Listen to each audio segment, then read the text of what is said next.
नमस्कार। देश की बात में हाजिर हैं। पहले बात उत्तर प्रदेश की, जहां बैठकों का दौर जारी है। आगामी उपचुनावों को लेकर मुख्यमंत्री ने बैठक की है, तो इन चुनावों की रणनीति पर दिल्ली में भी चर्चा है।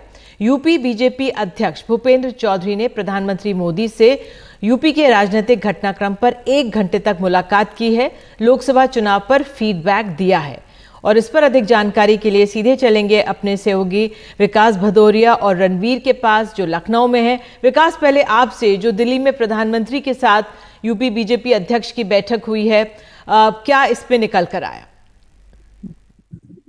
देखिए, आज जब 10 बजे के आसपास बैठक हुई थी, उसमें भूपेंद्र चौधरी प्रधानमंत्री के साथ 1 घंटा तक उस बैठक में रहे। और जाहिर सी बात है, अभी जो प्रदेश कार्यकारिणी की बैठक हुई थी, उसमें जिस तरह से असंतोष उभर कर सामने आया था, उस बारे में प्रधानमंत्री नरेंद्र मोदी ने भूपेंद्र चौधरी से सवाल जवाब किए। इसके अलावा लोकसभा चुनावों के परिणामों को लेकर विस्तार से चर्चा हुई और आने वाले 10 विधानसभा के उपचुनावों पर चर्चा,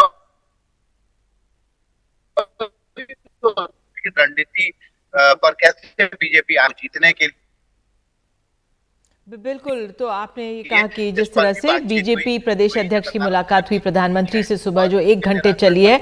हमारे साथ रणवीर भी मौजूद हैं। रणवीर, वहां पे मुख्यमंत्री बैठक कर रहे हैं, शायद शाम 6 बजे राज्यपाल से भी मिल सकते हैं, ये आपकी तरफ से जानकारी आई थी। वहां पे भी बैठकें हुई हैं, तो ये जो बैठक हुई है दिल्ली में, कैसे देखें इसे? देखिए, 3 अलग अलग मुद्दे हैं, मैं बहुत क्लियर कर दूं। मुख्यमंत्री ने जो आज बैठक की है, वो मुख्यमंत्री की बैठक जो उपचुनाव होने वाले हैं, उन उपचुनाव में बीजेपी की तैयारियां क्या है, इसको लेकर के मुख्यमंत्री ने 30 मंत्रियों की ड्यूटी लगाई थी। इसमें 13 कैबिनेट और 17 राज्य मंत्री थे। उनको कहा गया था कि इन 10 विधानसभा सीटों पर जाएं, वहां पर देखें क्या माहौल है, बेहतर प्रत्याशी कौन हो सकता है, बूथ और पन्ना प्रमुख लेवल पे जो पदाधिकारी हैं उनको, उनके साथ समन्वय बनाएं और जो स्थानीय मुद्दे हैं उनको बताएं, ताकि सरकार उसको दूर कर सके। ये एक बैठक जो मुख्यमंत्री के यहाँ थी। दूसरा मुद्दा जो दिल्ली में चल रहा है, उसमें केशव प्रसाद मौर्य और भूपेंद्र चौधरी, इन्होंने बीजेपी के बड़े नेताओं के साथ मुलाकात की है। कल जेपी नड्डा के साथ केशव प्रसाद मौर्य मिले और आज प्रधानमंत्री मोदी से भूपेंद्र चौधरी मिले। ये दरअसल जो लोकसभा चुनाव में बीजेपी के अपेक्षा के से खराब नतीजे आए हैं, 33 सीटें बीजेपी जीती है, उसमें बीजेपी ने स्थानीय स्तर पर यानी लखनऊ में बैठकें करके हार के कारणों को जानने की कोशिश की। इसमें जितने भी क्षेत्र हैं, बीजेपी ने यूपी को 6 अलग अलग क्षेत्रों में बांटा है और सभी क्षेत्रों के हिसाब से लोकसभावार जानकारियां ली गई और जानकारियां लेने के बाद एक रिपोर्ट तैयार की गई। तो जो बीजेपी की हार की वजहें थी, उनको बीजेपी के टॉप मैनेजमेंट को, टॉप लीडरशिप को बताना था और इसके लिए भूपेंद्र चौधरी ने मुलाकात की। रही बात केशव प्रसाद मौर्य की, तो केशव प्रसाद मौर्य ने एक ट्वीट किया था और एक बयान दिया था। रविवार के दिन कार्यकारिणी की बैठक में उन्होंने कहा था कि संगठन सरकार से बड़ा है। ये पहली बार केशव प्रसाद मौर्य ने नहीं बोला है। वो खुद प्रदेश के अध्यक्ष रह चुके हैं और 2017 से उप मुख्यमंत्री हैं। तो 2017 के पहले प्रदेश अध्यक्ष के तौर पर वो संगठन में थे और 2017 से अब तक वो सरकार में हैं। केशव प्रसाद मौर्य 2022 में 21 अगस्त को एक ट्वीट करके उन्होंने कहा था कि संगठन सरकार से बड़ा, और उसी बात को दोहराया था।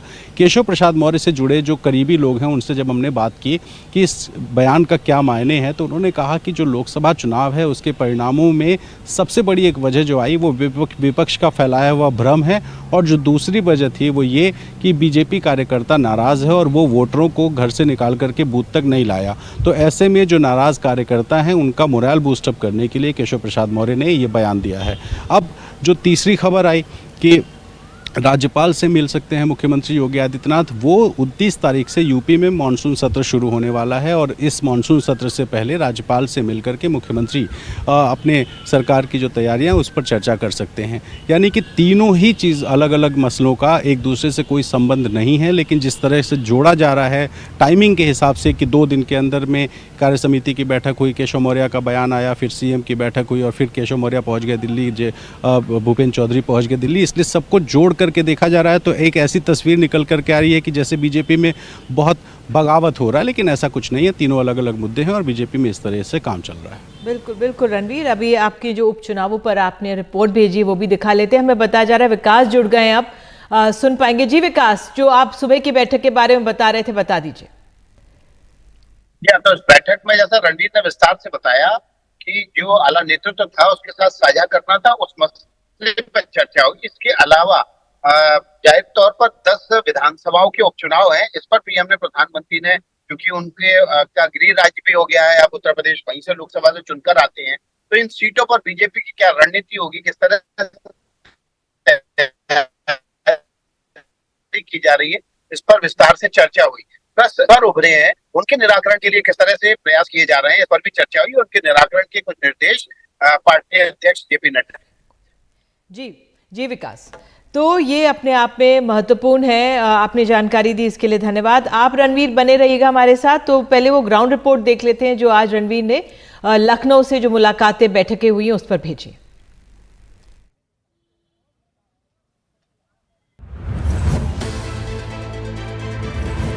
लोकसभा चुनाव में अपेक्षा के मुताबिक नतीजे न पाने वाली बीजेपी अब 10 विधानसभा सीटों पर होने वाले उपचुनाव के लिए कमर कस रही है और बागडोर खुद मुख्यमंत्री योगी आदित्यनाथ ने संभाली है। इसको लेकर मुख्यमंत्री ने आज एक अहम बैठक भी लखनऊ में की। दरअसल मुख्यमंत्री योगी आदित्यनाथ ने यूपी में खाली चल रही विधानसभा की 10 सीटों पर माहौल जानने के लिए अपने 30 मंत्रियों को जिम्मा सौंपा था। इनमें 13 कैबिनेट और 17 राज्य मंत्री शामिल थे। इन मंत्रियों को कहा गया था कि अपनी अपनी आवंटित विधानसभा सीटों पर जाएं और वहां का माहौल जानकर एक रिपोर्ट तैयार करें। इसी रिपोर्ट पर समीक्षा के लिए मुख्यमंत्री ने अपने घर पर बैठक बुलाई और 1.5 घंटे तक मंत्रियों से बात की। इस बैठक में सभी 10 सीटें जीतने के लक्ष्य पर चर्चा की गई। भारतीय जनता पार्टी सदैव जो है एक कार्यक्रम करती रहती है, चुनाव हो या चुनाव न हो। ठीक है, वहाँ उपचुनाव होने वाला है तो वहाँ थोड़ा विशेष चिंता हो रही है, लेकिन जब चुनाव नहीं भी होते हैं, हम लोग सत्ता में हैं, तब भी ऐसा नहीं है। और दलों के कार्यकर्ता और भाजपा के कार्यकर्ता को आप देखेंगे, आज भी भाजपा का कार्यकर्ता हर समय फील्ड में काम करता रहता है। वो उसको ये नहीं कि सत्ता में है तो काम नहीं करेगा, तो वो अभी भी बूथ स्तर तक, अपने सेक्टर स्तर तक या मंडल स्तर तक हमारे पार्टी के कार्यक्रम लगे रहते हैं। मुख्यमंत्री ने अपने मंत्रियों से सारी जानकारी ली और कहा कि वो अपने अपने विधानसभा क्षेत्र में हफ्ते में कम से कम 2 दिन जरूर रहें और कार्यकर्ताओं से संवाद बनाए रखें। साथ ही स्थानीय समस्याओं की जानकारी भी सरकार को मुहैया कराएं। देखिए, मंत्री भी अपने स्तर से देख रहे हैं, हमारे संगठन के लोग भी लगे हुए हैं, संगठन के लोगों का अलग से मैंने उसमें अपना काम देख रहे हैं, तो उसमें कोई ये नहीं है, लेकिन यह है कि बस चुनाव होगा और हम लोग चुनाव जीतेंगे। सूत्र बता रहे हैं कि मुख्यमंत्री योगी आदित्यनाथ ने अपने मंत्रियों से बेहतर प्रत्याशियों के नामों का सुझाव मांगा है। इसके साथ ही बूथ और पन्ना प्रमुख स्तर पर एक बेहतर तालमेल बनाने और साथ ही जो अनसुलझे मुद्दे हैं उन स्थानीय मुद्दों को सुलझाने का प्रयास करने को कहा है। मुख्यमंत्री ने कहा कि इन सीटों पर खास तौर पे बेहतरीन तालमेल करने की ज़रूरत है और सभी सीटें जीतकर ये लक्ष्य रखा जाए कि लोकसभा चुनाव में जो हुआ वो विपक्ष का फैलाया हुआ अफवाह था और इस वजह से भारतीय जनता पार्टी को नुकसान हुआ। उत्तर प्रदेश में जिन 10 विधानसभा सीटों पर उपचुनाव होने हैं उनमें मैनपुरी की करहल, अलीगढ़ की खैर, अयोध्या की मिल्कीपुर, अंबेडकर नगर की कटेहरी, मुजफ्फरनगर की मीरापुर, कानपुर की सीसामऊ, प्रयागराज की फूलपुर, गाजियाबाद की सदर सीट, मिर्ज़ापुर की मझवा और मुरादाबाद की कुंदरकी विधानसभा सीट शामिल है। इनमें सीसामऊ सीट वो सीट है जहां से सपा विधायक को सजा होने के बाद ये सीट खाली हुई है। बाकी सीटें विधायकों के सांसद बनने के बाद उनके इस्तीफे की वजह से खाली हैं। ऐसा नहीं है कि सिर्फ बीजेपी को ही इन चुनावों की चिंता है। कल ही समाजवादी पार्टी के अध्यक्ष अखिलेश यादव ने अयोध्या के कुछ नेताओं और संतों के साथ मुलाकात कर इन चुनावों की तैयारियां शुरू कर दी हैं। सपा से जुड़े सूत्र बता रहे हैं कि इंडिया अलायंस की एकता आने वाले उपचुनाव में दिखाई दे, इसके लिए समाजवादी पार्टी 10 में से 2 सीटें कांग्रेस को दे सकती है। ये सरकार जो आपस में लड़ रही है, इनके फैसले भी जल्दीबाजी के हैं और हम सावधान करना चाहते उत्तर प्रदेश की जनता को भी कि भारतीय जनता पार्टी के लोग आपस में लड़ करके और कुर्सी की लड़ाई में पूरा एडमिनिस्ट्रेशन खत्म कर दिया है। जहां इन्हीं के विधायक, इन्हीं के लोग आरोप लगा रहे हैं कि भ्रष्टाचार चल रहा है। हम लोगों ने अखबारों में पढ़ा है कि मुख्यमंत्री खुद स्वीकार कर रहे हैं कि बड़े पैमाने पर दलाली चल रही है। जिस प्रदेश के मुख्यमंत्री खुद स्वीकार कर रहे हों कि दलाली हो रही हो और अखबारों में बड़ा बड़ा लिखा हो कि दलाली हो रही है, तो जनता जानती होगी कि कितनी दलाली हो रही है। जिन 10 विधानसभा सीटों पर उपचुनाव होने हैं उनमें 5 सीटें सपा के पास थीं, वहीं 3 सीटें बीजेपी ने जीती थी। 1 सीट लोकदल और 1 निषाद पार्टी के पास थी। यूपी की इन 10 सीटों पर नवंबर से पहले चुनाव कराने हैं, लेकिन बीजेपी से लेकर सपा तक ने अभी से चुनावी तैयारियां शुरू कर दी हैं। अब जनता बीजेपी के साथ जाएगी या फिर इंडिया अलायंस के, ये तो जनता ही जाने और चुनाव के नतीजों से पता चलेगा। लेकिन एक बात साफ है कि लोकसभा चुनाव भले खत्म हो गया हो, लेकिन यूपी की राजनीतिक लड़ाई खत्म होने वाली नहीं है। लखनऊ से कैमरा पर्सन वीरेंद्र सैनी के साथ रणवीर, एनडीटीवी इंडिया के लिए। इस बीच केशव मौर्य ने अपने पिछले बयान में बदलाव किया है। उन्होंने पहले कहा था कि संगठन सरकार से बड़ा है, तब उनके बयान को मीडिया में खूब उछाला गया, लेकिन अब उन्होंने माना है कि सरकार और संगठन दोनों बराबर हैं। उन्होंने एक्स पर पोस्ट किया है, सपा बहादुर श्री अखिलेश यादव जी, भाजपा की देश और प्रदेश दोनों जगह मजबूत संगठन और सरकार है। सपा का पीडीए धोखा है।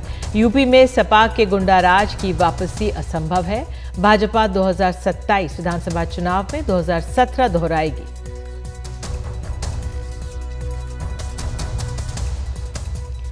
वहीं केंद्रीय राज्य मंत्री बीएल वर्मा ने यूपी में बीजेपी के भीतर किसी भी घमासान से इनकार किया है। एनडीटीवी से बातचीत में उन्होंने कहा है कि बीजेपी में सरकार और संगठन दोनों एक दूसरे के पूरक हैं। केंद्रीय राज्य मंत्री बीएल वर्मा सर हमारे साथ में हैं। सर, अभी उत्तर प्रदेश की राजनीति में बड़ा उठापटक मचा हुआ है। केशव प्रसाद मौर्य बोल रहे हैं कि सरकार से बड़ा संगठन होता है। देखिए, कार्यकर्ता भाव से हम देखते हैं तो संगठन की अपनी भूमिका है, लेकिन संगठन अपने जगह पर है, सरकार अपनी जगह पर है। और चूंकि भाजपा की सरकार है तो सरकार भाजपा की है, तो मुझे लगता है वो कार्यकर्ताओं ने बनाई है, तो इसलिए संगठन का और सरकार का एक दूसरे के पूरक का भाव रहता है, कहीं बड़े छोटे का भाव नहीं। इसलिए जो हमारा शीर्ष नेतृत्व जो तय करता है उसी पर हमारे कार्यकर्ता नीचे फॉलो करते हैं। लेकिन सर, मैं केशव प्रसाद मौर्य जी सरकार में भी हैं, डिप्टी सीएम भी हैं, तो ऐसी बातें क्यों कर रहे हैं कि संगठन बड़ा होता है? यदि ऐसा कुछ नहीं कहा है, लेकिन पता नहीं आप लोग कैसे उसे बड़ा चढ़ा कर ऐसा कर रहे हैं। अब वो कार्यकर्ता और संगठन, इसकी बात करना कोई बेमानी नहीं है, लेकिन मैंने कहा ना, सरकार और संगठन, तो भाजपा की सरकार है तो दोनों ही एक दूसरे के पूरक हैं, और संगठन का महत्व अपना अलग है और सरकार का महत्व अलग है। सर, आप भी लंबे समय तक संगठन में रहे हुए हैं, कार्यकर्ता के तौर पर आपने काम किया है बीजेपी में, तो आपको लगता है कि कार्यकर्ता की कुछ उपेक्षा इस वक्त हो रही है, तभी ये बयान सामने आ रहे हैं? देखिए, अगर मैं राजनीतिक दलों की बात कहूँ तो केवल और केवल भाजपा ही ऐसी पार्टी दिखाई पड़ती है जो कार्यकर्ता आधारित पार्टी है। कभी कम्युनिस्ट कार्यकर्ता आधारित पार्टी मानी जाती थी, तब मैं कहूँगा कि संगठन कहीं है तो केवल भाजपा के अंदर है। अच्छा। और बूथ से लेकर के राष्ट्रीय स्तर तक का संगठन कहीं है तो भाजपा का है। और भाजपा जैसे देवतुल्य और निष्ठावान कार्यकर्ता किसी पार्टी में आपको मिलने वाले नहीं है। और 365 दिन निस्वार्थ भाव से जो काम करता है वो केवल और केवल भाजपा का कार्यकर्ता ही काम करता है। तो भाजपा कार्यकर्ता कभी निराश नहीं होता और लगातार वो आगे बढ़ने की प्रेरणा लेता है अपने नेतृत्व से और आगे बढ़ता है। सर, एक आखिरी सवाल है बस, कि अभी कई सारे बीजेपी के विधायकों के भी ट्वीट फेसबुक पर भी उन्होंने लिखा है, और साथ में समाजवादी पार्टी ने भी आरोप लगाया है कि सरकार में सब कुछ ठीक नहीं है, एक दूसरे से टकराहट चल रही है। देखिए, जहाँ तक बड़ा परिवार होता है तो हो सकता है कि कहीं कुछ अपनी तरफ से उन्होंने समझ से बोला हो, लेकिन मैंने देखा है कि मीडिया भी कुछ बड़ा चढ़ा करके पेश उन चीज़ों को करता है। लेकिन जहाँ तक समाजवादी पार्टी की बात आप करते हैं तो समाजवादी पार्टी वो पार्टी जिसका नाम समाजवादी और पार्टी पूरी परिवारवादी, वो क्या जाने संगठन की रीति नीति क्या होती है। तो कम से कम वो संगठन की रीति नीति समझे, जाने, उसके बाद में भाजपा के ऊपर उंगली उठाए। शुक्रिया सर, हमसे बात करने के लिए। शेख मोमिन के साथ रवीश रंजन शुक्ला, एनडीटीवी इंडिया।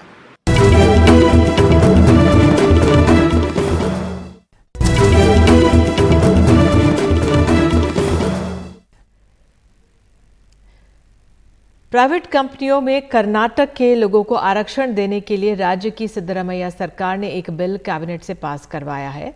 अब इसे विधानसभा में पेश करने की तैयारी चल रही है। अगर ये बिल कानून बनता है तो कर्नाटक में निजी क्षेत्र की कंपनियों में मैनेजरियल पदों पर कर्नाटक के स्थानीय लोगों के लिए 50% और नॉन मैनेजरियल पोस्ट पर 70% आरक्षण देना होगा। यह मसौदा प्रति है the Karnataka state employment of local candidates in the industries, factories and other establishments bill 2024 की। इस बिल में कर्नाटका के स्थानीय लोगों को निजी क्षेत्र की छोटी बड़ी कंपनियों में 50 से 70% आरक्षण देने की बात कही गई है। The bill has been brought in by the Labour Department. They are yet to consult with. Bill पर अभी उद्योग और आईटी मंत्री से चर्चा होनी है।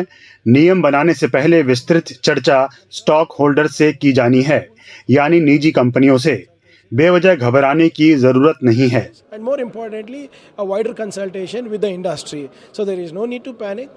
ड्राफ्ट बिल के मुताबिक कर्नाटका के निजी कारखानों और प्रतिष्ठानों में प्रबंधन की नौकरियों में 50% और गैर प्रबंधन वाली नौकरियों में 70% जगह स्थानीय लोगों को देनी होगी। उम्मीदवारों के पास कन्नड़ा भाषा के साथ माध्यमिक विद्यालय का प्रमाण पत्र अगर नहीं है तो उन्हें दक्षता परीक्षा पास करनी होगी। इसकी अनदेखी करने पर 10,000 से 25,000 रुपए तक का जुर्माना देना होगा। अगर योग्य उम्मीदवार न मिले तो कंपनियों को कुछ रियायतें मिल सकती हैं। बायोकॉन की संस्थापक किरण मजुमदार शाह का कहना है कि टेक हब होने की वजह से कुशल लोगों की ज़रूरत पड़ती है। इस नीति से स्थानीय लोगों को रोजगार देने के चक्कर में टेक्नोलॉजी के क्षेत्र में आगे की जगह हम खो देंगे। बीजेपी का कहना है कि कन्नडिगास को स्किल ट्रेनिंग देनी चाहिए और अच्छी शिक्षा भी, ताकि उन्हें कहीं भी नौकरी मिले। मोहनदास पाई आईटी सेक्टर का जाना माना चेहरा है। इन्फोसिस से उनको पहचान मिली, वो भी इस फैसले से खुश नहीं है। इससे बहुत नुकसान होगा कर्नाटका को, कन्नडिगास को, सब लोगों को लिए। इधर हमारा ब्रांड इमेज ही बहुत खराब हो गया है। पहले ही ब्रांड इमेज अच्छा नहीं था, अभी और भी खराब हो गया है। लोग जाएंगे तमिलनाडु, जाएंगे तेलंगाना, जाएंगे, क्यों आएंगे इधर? हमारा ईवी इंडस्ट्री चले गया तमिलनाडु को, क्योंकि इधर जमीन नहीं दिया। भ्रष्टाचार को लेकर बैकफुट पर खड़ी सिद्धरमैया सरकार ने ऐसा लगता है कि आनन फानन में स्थानीय लोगों के लिए रिजर्वेशन बिल का मसौदा तैयार करवाया है, क्योंकि उद्योग जगत को भी उन्होंने भरोसे में नहीं लिया है। यानी भ्रष्टाचार के मुद्दे से ध्यान बटाने के लिए सिद्धरमैया तमाम हथकंडे अपना रहे हैं। बेंगलुरु से निहाल खिदवई, NDTV इंडिया।